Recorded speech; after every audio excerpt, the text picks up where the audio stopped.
You are now in Boston City in Massachusetts State, USA. You probably know it for the famous annual sporting event, Boston Marathon. Many Kenyans who have ended up living here came for education. Historically, it is part of the famous J.F. Kennedy Educational Airlift Program of 1959. It is with that background in mind that the diaspora chose the city as their meeting point at the weekend to discuss how to do business with their motherland, Kenya. Richard Odongo is one of the Kenyans who came here for education and eventually got accustomed to the American system and attained the U.S. citizenship after marrying an American. That forced him to abandon his Kenyan citizenship. Of course, I'm looking forward to maintaining my Kenyan citizenship. Odongo is keen to know how he will become a Kenyan citizen again. Government officials, including Assistant Minister for Foreign Affairs Richard Onyonka, were here to answer some of those questions. We are realizing at the Ministry of Foreign Affairs, for example, that there are critical cog in the future development of a country because of the amount of money that they're bringing into the country is greater than what tourism brings and greater than what even tea brings into the country. I would say to the Kenyan people, take advantage of that attention and deal with these issues, implement the Constitution in an open and transparent way.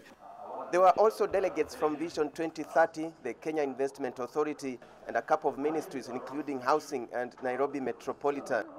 At the meeting, Professor Raphael Njoroge, a beneficiary of the J.F. Kennedy Airlift, now teaching philosophy here, was armed with a copy of the new Constitution. With that law, remittances from abroad are expected to increase. Kenya will experience brain gain as opposed to brain drain. Investors are expected to have more confidence in Kenya, and the diaspora hopes to be more proactive in influencing policy back home. Professor Njoroge is a member of a diaspora group that is working on a project to establish a private university at the coast in Kenya. That university is going to be assisted by Worcester Polytechnic Institute. While Kenyans were deliberating on the benefits of the new constitution in Boston City, the son from Kenya, Barack Obama, who's been supporting the reform agenda, was in the city too at a different venue addressing a gathering of the Democratic Party members as Kenyans continue to ask, when will he visit Kenya? Yeah, well, he's going to visit, but precisely when, I can't say at this point. That was the good news from Boston.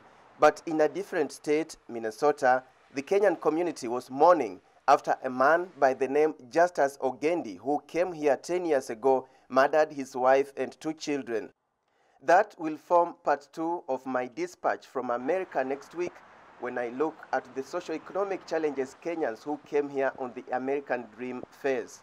From Boston, I'm Alex Chamwada.